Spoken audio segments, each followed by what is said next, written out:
Well, it was hard. I decided I wanted to go to Lynchburg, Tennessee, and he said, absolutely not. I am not, as a black man, going to a town with Lynch in the name. But that is exactly where we are going this episode, to Lynchburg, Tennessee, the home of Jack Daniel's whiskey. Because Fawn Weaver, she's the woman who wanted to convince her husband to go on a trip to Lynchburg, she discovered new information about the forgotten history of Jack Daniel's and the role of a former slave in building this iconic American brand. You're listening to Gastropod, the podcast that looks at food through the lens of science and history. I'm Cynthia Graber. And I'm Nicola Twilley, and this week we're telling a story. It's a story about one man, a former slave who got written out of history, but it's also a story about how American whiskey became American whiskey. And a story of the role of enslaved people in its creation. But before we get to that, we have a fun comment from listener Allison Olszewski in response to our last episode all about artificial sweeteners. She is a biochemist herself, and she shared an interesting bit of chemistry history that we didn't know. I love your podcast, and I just finished listening to the sweet and low-calorie episode. I would like to point out something about chemists tasting their experiments. This is not likely an accident.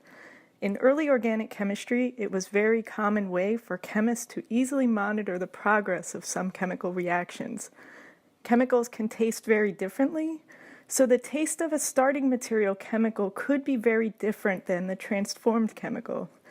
Today we monitor progress using thin layer chromatography or mass spectrometry. This is much more quantitative, safer, and no tasting allowed. Also, Allison told us that even during her undergrad, which wasn't so very long ago, her professor was known to occasionally taste the odd reaction. And there I was judging those chemists for their sloppy lab hygiene. Little did I know it was common practice.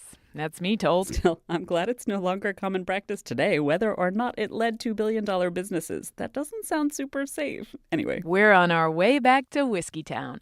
But first, we want to tell you about an opportunity. If you're a journalist and you have a cool food and farming related story you want to tell, then you should apply for the UC Berkeley 11th Hour Food and Farming Fellowship.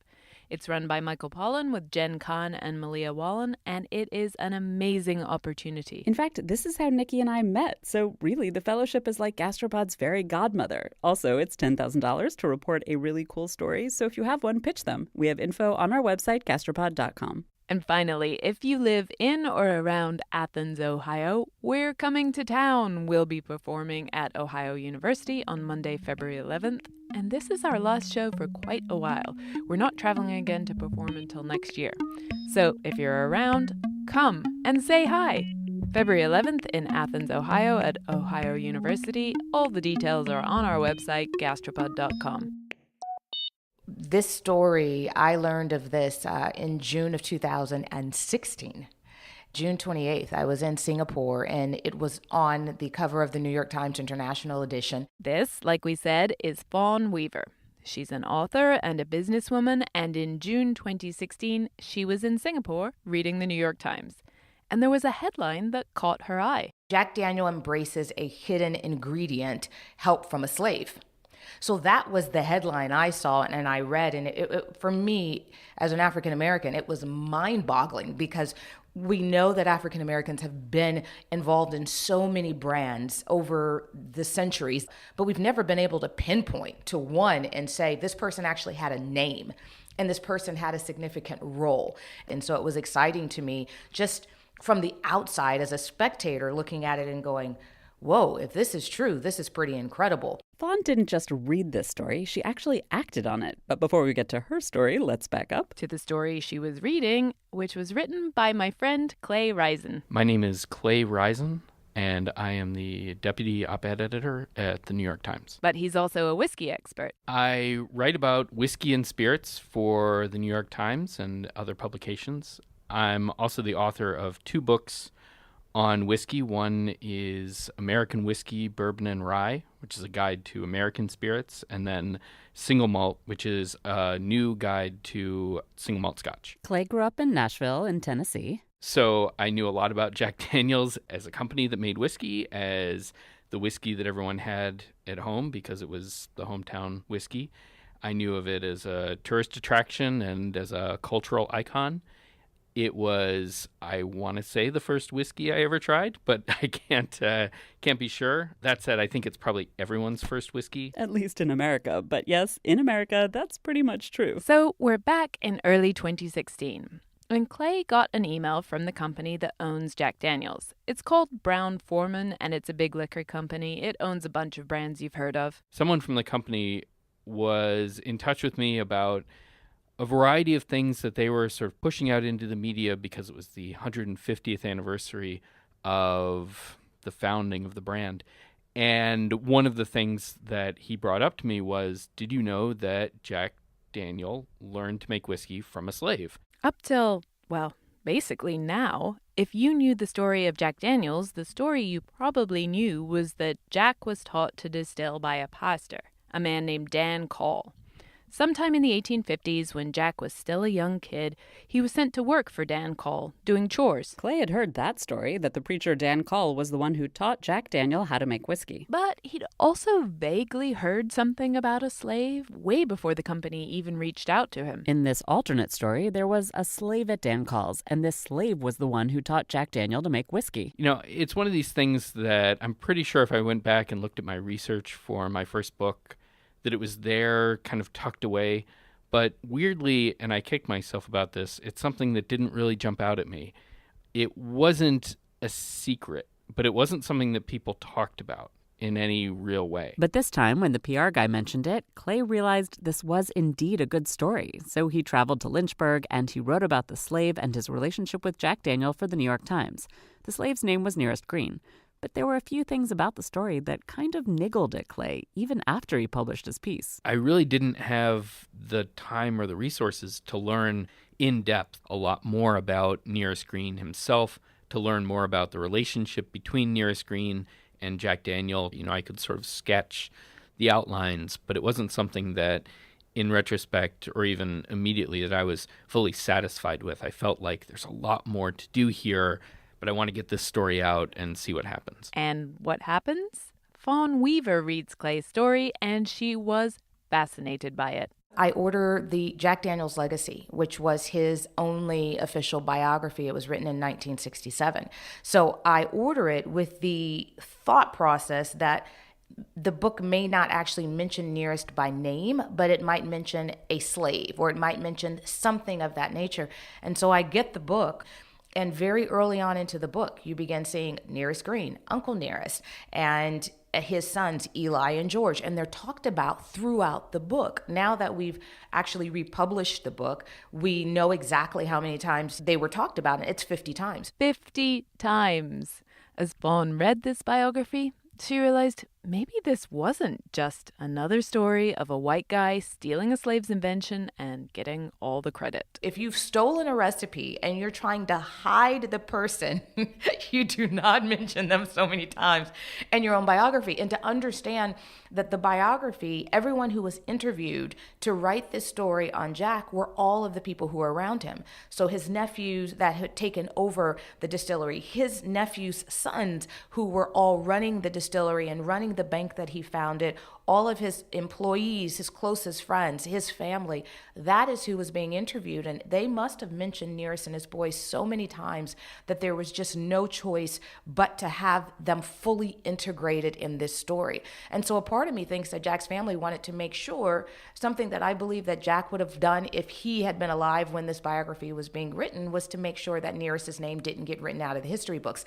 The irony of it all is it eventually did get written out of the history books. And we still don't know how that happened. Because somehow, in between 1967 and today, the origin story of Jack Daniel had become that the white preacher Dan Call had taught Jack everything he needed to know. Nearest had disappeared. So it seemed as though there was much more to this story than Fawn had originally thought. And actually, more that still needed to be figured out. The historian in me just wanted to dive in and learn as much as I could about Nearest. And again, being African American and having the opportunity to piece this story together for future generations was just something I couldn't pass up. Fawn had a 40th birthday coming up, and she told her husband just what she wanted to do to celebrate. She wanted to go to Lynchburg. And he said, absolutely not. I am not, as a black man, going to a town with Lynch in the name. And so it was a little bit of negotiating with him. And so I was able to use the occasion of my 40th birthday to do it. You cannot tell your wife she can't go where she wants to go for her 40th birthday. It just doesn't work. And so every conversation we'd have, he's trying to plan Paris and he's trying to plan Rome. I'm like, yeah, we can go to those places by way of Lynchburg.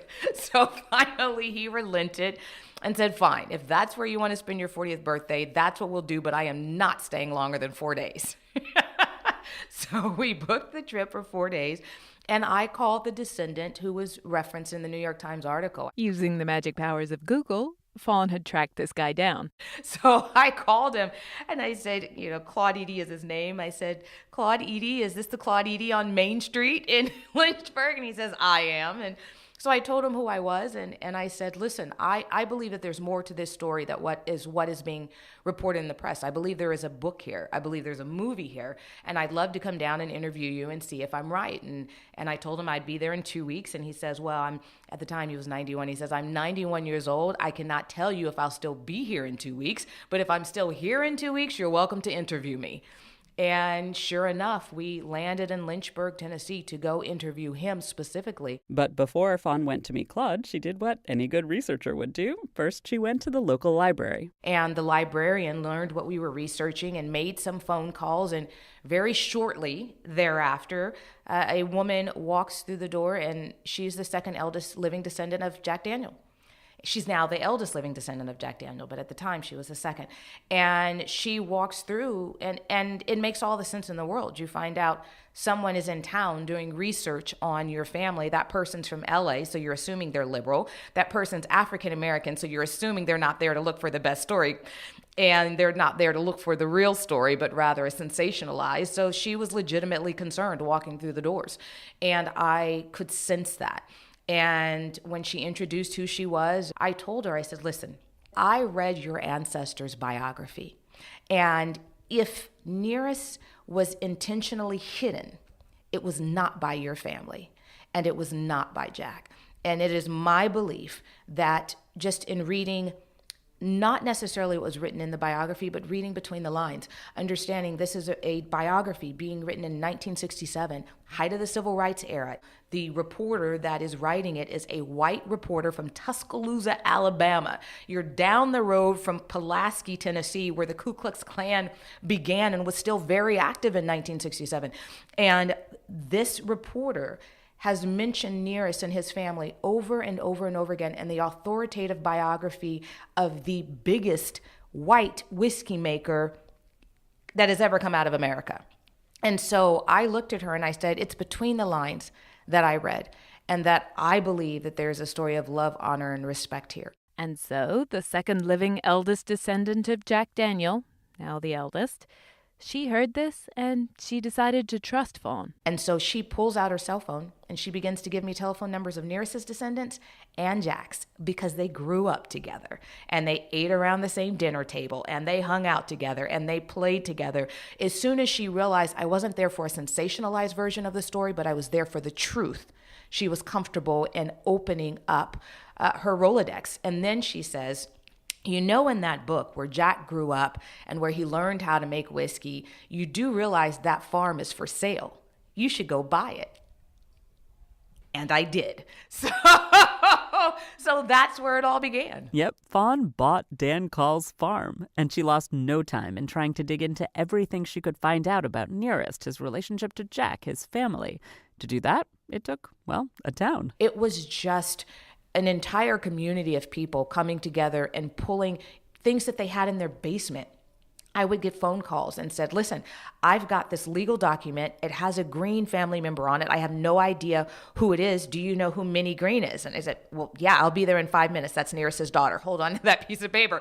And I would go to that neighbor's house. And so the whole community really got involved in telling this story and getting it right. Part of the reason that Fawn had to involve the entire city of Lynchburg in uncovering this story is because it's really hard to uncover the stories of enslaved people in early America. The thing to understand about slave trading, unfortunately, is it is the equivalent of cattle, trying to track cattle. They did not go by name in terms of the records. They weren't treated as people until December 6, 1865, with the passing of the 13th Amendment.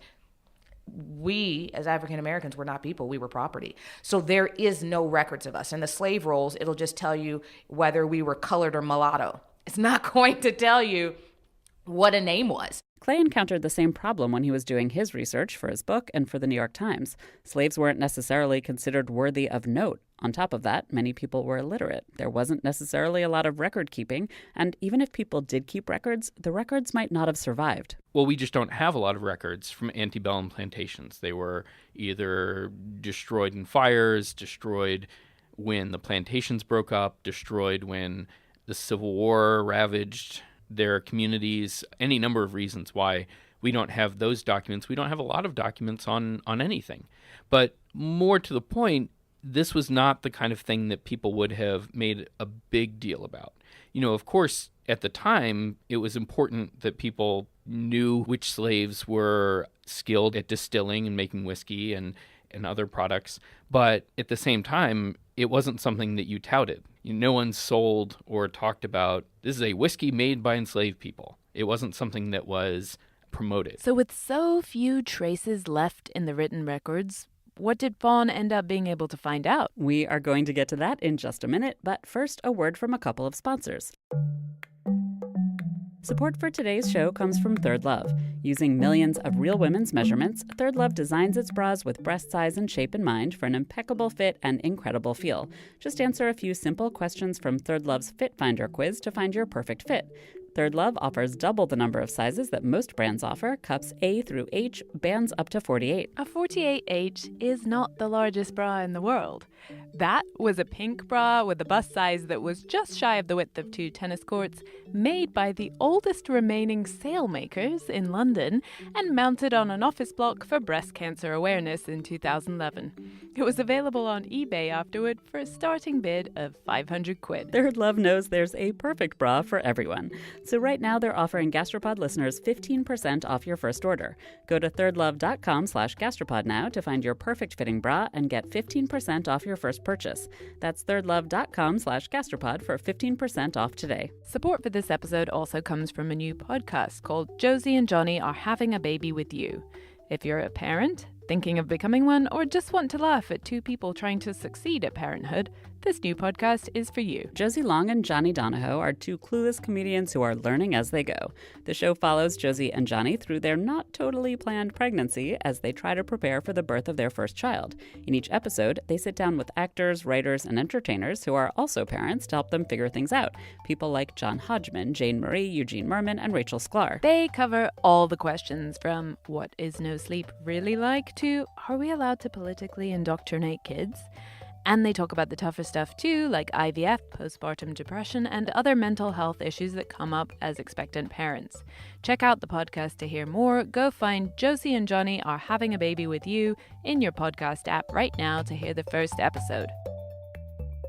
It did take pretty much the whole town of Lynchburg, as we said, and from that effort, one of the most important discoveries Fawn made is that the farm she bought, the farm that originally belonged to Dan Call, where Jack learned to make whiskey, it actually was the site of the original Jack Daniel's distillery. When Jack began his distillery, it was not in the current location. Even the Jack Daniel's company didn't realize this. But that's because the IRS redrew the lines, and they didn't have the documentation for earlier. Well, we dove in, and we do. So once we acquired the farm, understand that the farm is where the original distillery number 7 was. It is where Nearest Green made the whiskey, and it's where he taught Jack, but it was also where Jack grew up. So in the farmhouse, in the home, as we began pulling wallpaper off of walls and pulling carpet up off of the floor and unveiling what it looked like when Jack was there, a part of the story was in those walls. A part of the story was in excavating. Fawn figured out the location of that very first distillery because part of the excavating had already been done. One of Jack's descendants we meet, and he brings over to the farm this, what I believe is the only known metal jug stencil that has survived that era. And it simply said, Jack Daniel, no apostrophe, no S. And he brings it over and he says, this belongs to this house.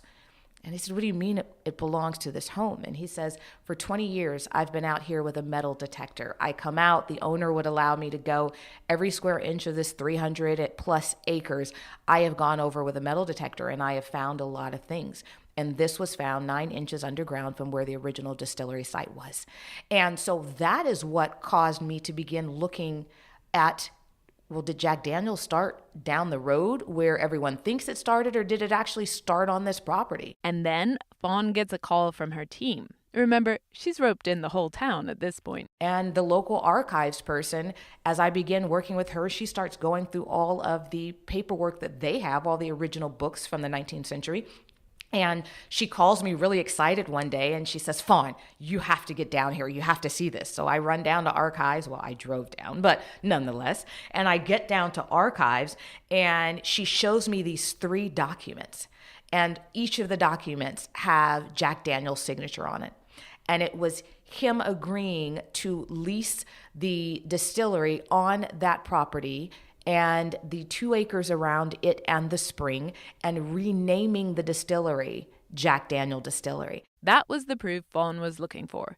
But it was more than just evidence of where Jack Daniels got started, because Fawn had also proved that Nearest Green was the distiller on this property. And so we then were able to start piecing together, well, if Jack Daniel Distillery began on this property, that makes Nearest Green their first master distiller. This is a huge deal. Nearest wasn't just Jack's teacher. What we uncovered is he was who we now know to be the first known African-American master distiller. This is Fawn's biggest discovery. Clay didn't know this when he wrote his original article. The Jack Daniels Company didn't know this. It is, like Cynthia just said, a really big deal. It's rewriting American whiskey history. And we're going to get back to that and the role of slaves in shaping what we know as American whiskey today. But first, Nearest Green. Who was he? As Fawn said, she couldn't find ownership records of him. She couldn't find letters about him. Fawn suspects that Dan Call rented him rather than owned him. Number one, Dan Call had no slaves. You had to, for tax purposes, you had to pay taxes on your slaves. They were property. So he never lists ever having a slave. And so that was the first indication. The second indication is Nearest's last name is Green. And the largest slave owner in that area was a man by the name of Townsend P. Green and his wife, Mary A. Green. And by all accounts in the research, even though they never reported having a slave trading business for tax purposes, when I met with the conservator in Tennessee and we looked at all their business and how the slaves moved in and out, it seems as though they had a slave trading business that just they weren't booking records for it. Let's put it that way. And it would actually make a lot of sense that Dan Call would have rented Nearest rather than bought him. Dan needed a distiller, and a slave who was already a skilled distiller would have been very expensive to purchase. Dan had to get out of the whiskey business very early. At 18 years old, he married a teetotaler, and he was a preacher. And to be on the property, at that time it was 338 acres. On the same property, you had his church on one side, and you had his distillery on another side, and then the triangle sort of met at his house. So he was able to be at his house and not see either the distillery or the church. And so he kept these 2 separate worlds, but that didn't work for his wife, and it certainly didn't work for the church. So he had to make a decision. Do you want to stay in the whiskey business, or do you want to continue to be a preacher? Dan wanted to be a preacher, so he got out of the whiskey business. But he wasn't crazy enough to give up the income from the whiskey, so he allowed, by all accounts, the distillery to continue to be run by Nearest Green, while he just sort of kept his hands clean. So that's how Nearest came to be distilling on Dan Call's farm. But as for where he came from before that, Fawn isn't sure. She's found some census records that seem to show his parents came from Maryland, but that's about it for his early life. By all accounts, he could not read or write. Neither could his wife, Harriet. And it isn't until we get to his grandchildren that we begin seeing people that can read or write. They were very skilled at distilling. But outside of that, no. But Fawn has managed to find out a fair amount about Nearest from his descendants. What we do know is what his children were like and what his grandchildren were like, because we have pictures of all of them. And you have people still alive who knew them, who were raised by them. And so you get a really good picture of who Nearest was based on who his children were. One of the mysteries Fawn has been able to solve has to do with one of the very few photos that exists of Jack Daniel himself. And so one of these 2 or 3 photos of him that he has in total, he's sitting next to an African, well, technically he's standing. You just can't tell because he was only 5'2". Everyone else in the photo is sitting and Jack is actually standing. But you have Jack with the person to his right, an African American, and no one knew who that African American was. And as we dove in, it was actually Nearest's second eldest living descendant who was able to identify that as Nearest's son, George, because he raised her. This photo, it's kind of shocking for its time. To have a white man, a successful business owner, photographed side by side with a black man, Fawn has never seen anything like it. And so this one photo gives you a sense that there was something really unique about the position Nearest and his descendants occupied in the whiskey business and in the town. There are no photos of Nearest that Fawn has found. But in addition to that photo of Nearest's son, there are actually a lot of photos of many of his other descendants. And one thing that immediately jumps out in those photos is how successful Nearest must have been. When you look at pictures of Nearest's children, pictures taken at the turn of the century, you'd have no idea they were the children of a slave. Zero clue.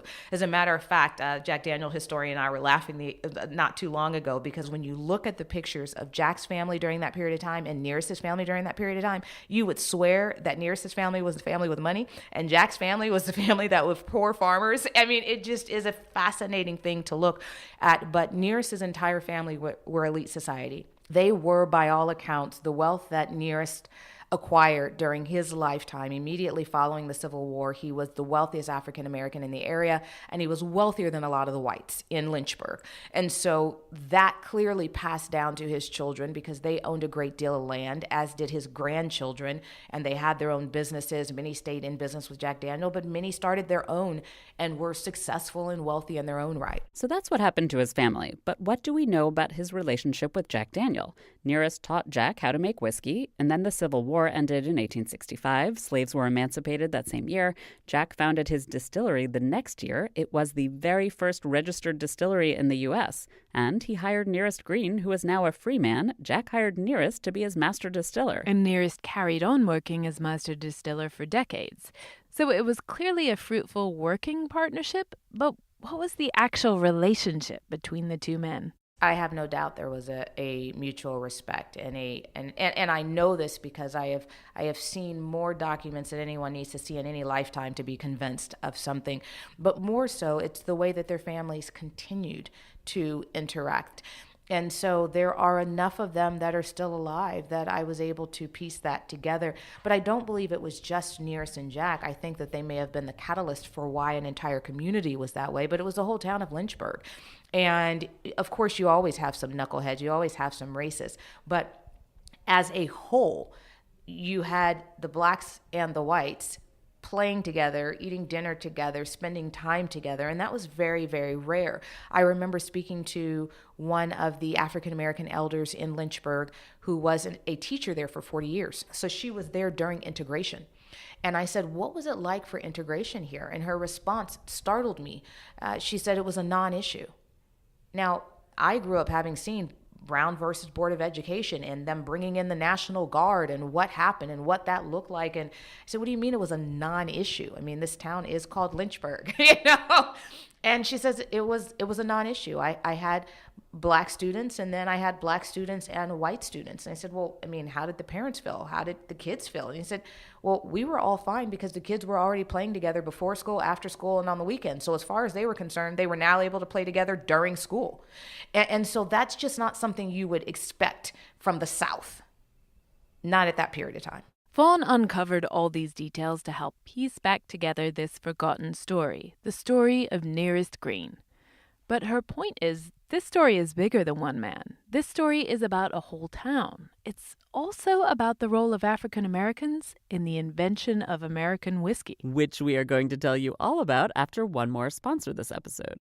Founded by a collective of women at Harry's, a brand that reinvented shaving for men, Flamingo's mission is to create better hair removal solutions for women. Hair removal dates back to our cave people ancestors. There's evidence showing that both men and women used sharp flints to remove hair from their head.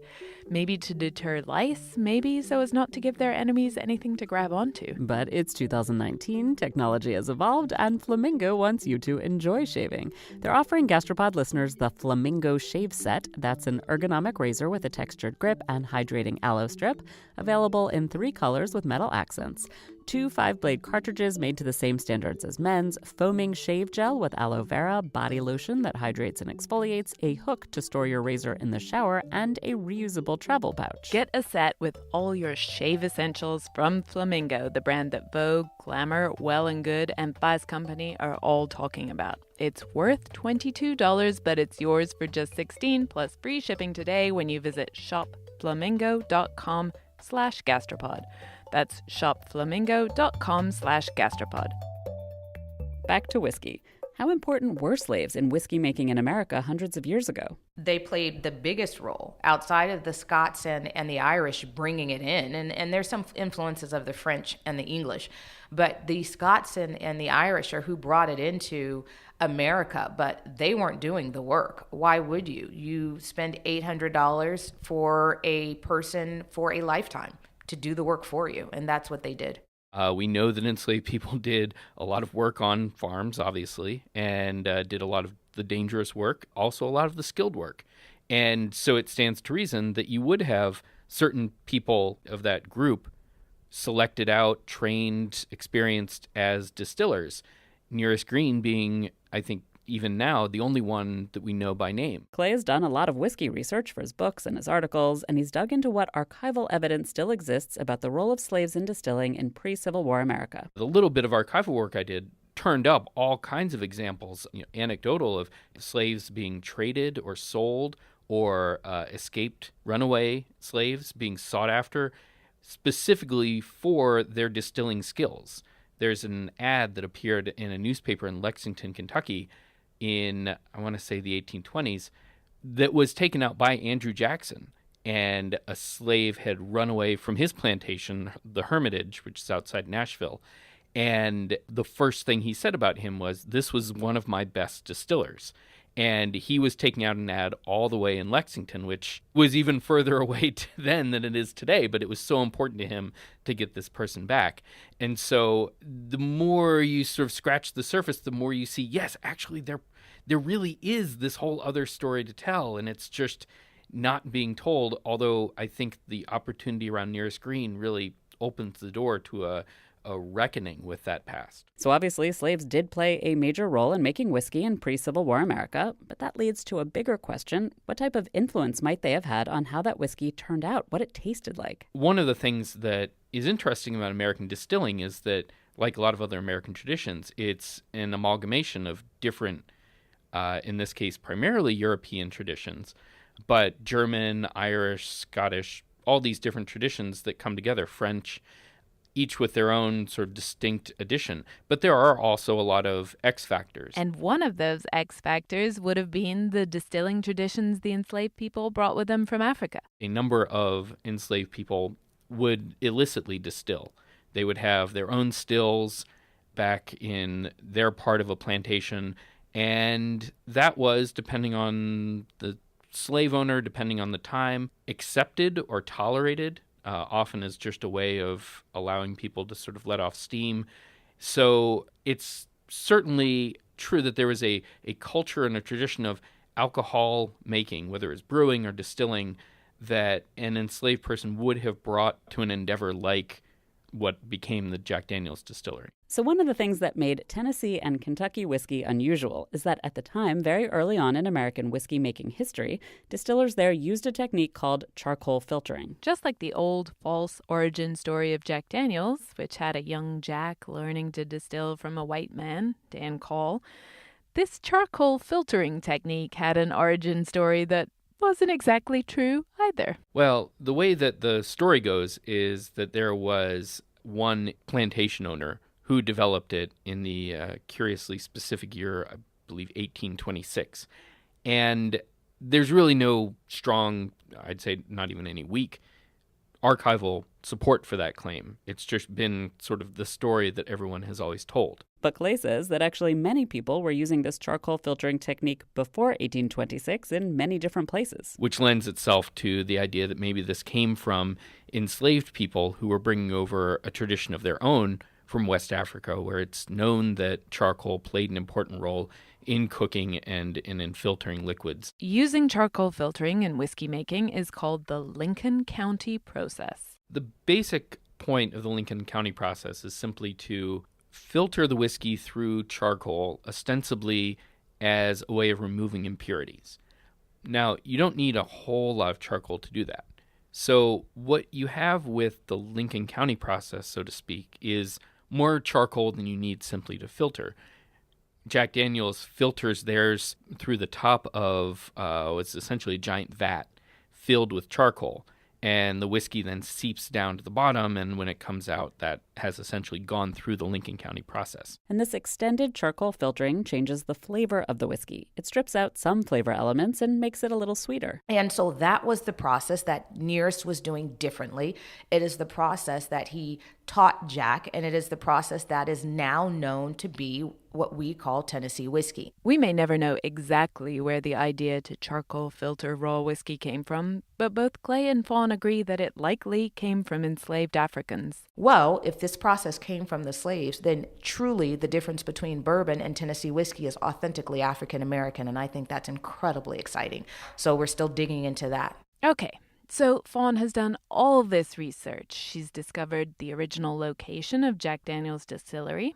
More importantly, she's discovered Nearest Green was the first master distiller of the first registered distillery in the U.S., and thus also the first African-American master distiller in the U.S.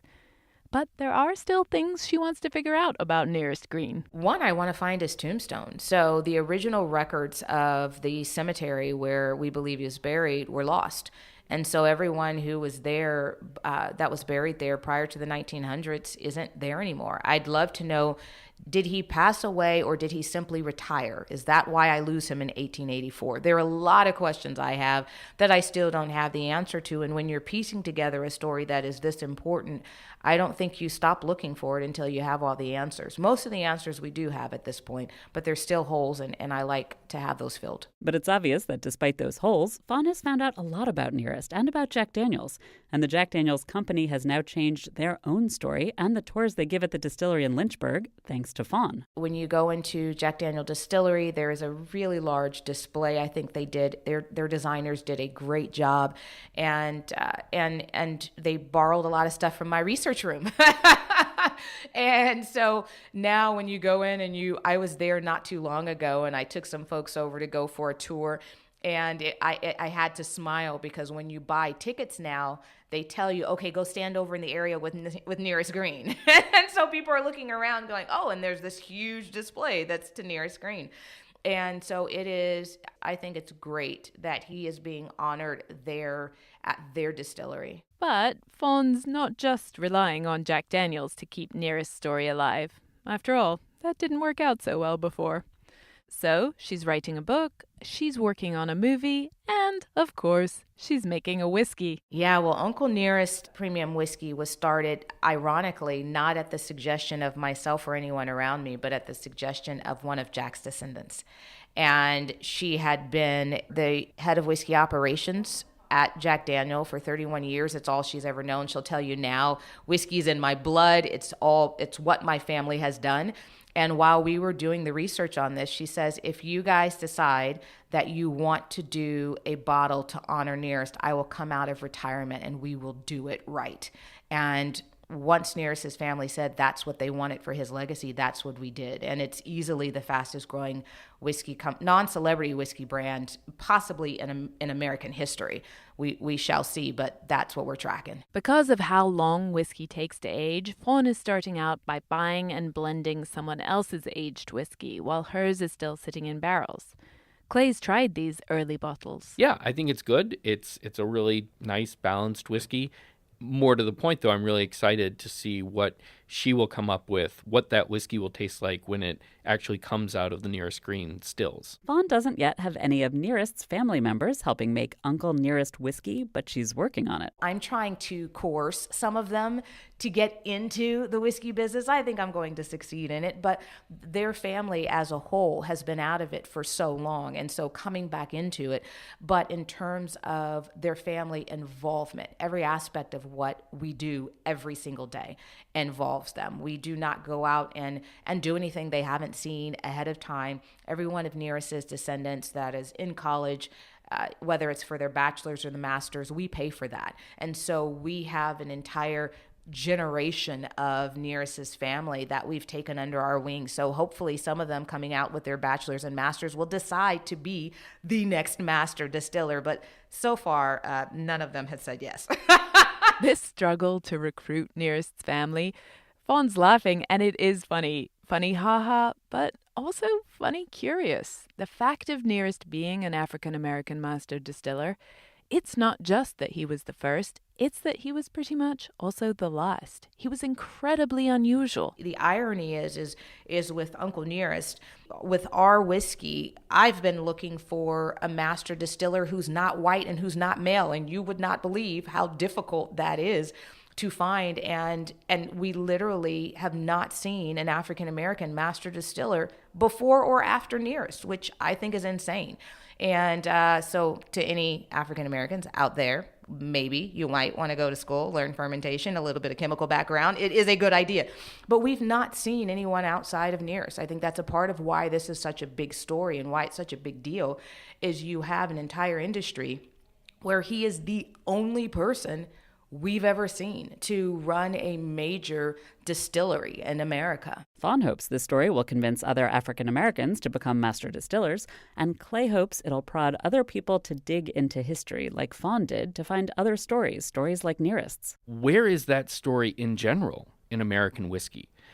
Where there is evidence that exists, it's still at a local level. I think someone with an enterprising mind or the time to do it would do well to dig into state and local archives to find places where these kinds of records still exist. They've just never been examined. Listeners, if you're looking for a research topic, be our guest. You can thank us in the acknowledgments. There may be and likely are other stories, but these two men, they're really special. These men came of age at a turning point in American history, of course, but also in whiskey history. They met when slavery was legal. They started a business after slaves became freed. This is also the beginning of more significant commercialization of whiskey, the first days of building a whiskey brand in America instead of just making some liquor you might give or sell to your neighbors. Fawn is determined that Nearest Green's part in the story of America's first whiskey will never be forgotten again.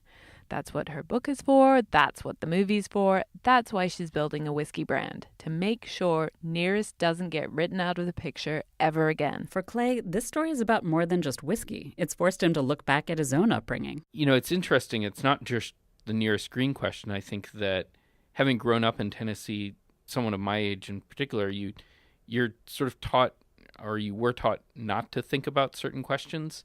And so, and I'm, you know, it's just the way it is. And so I think it's the kind of thing that someone, maybe an eagle-eyed outsider observer might come in and say, so this company is 150 years old. Where are the enslaved people?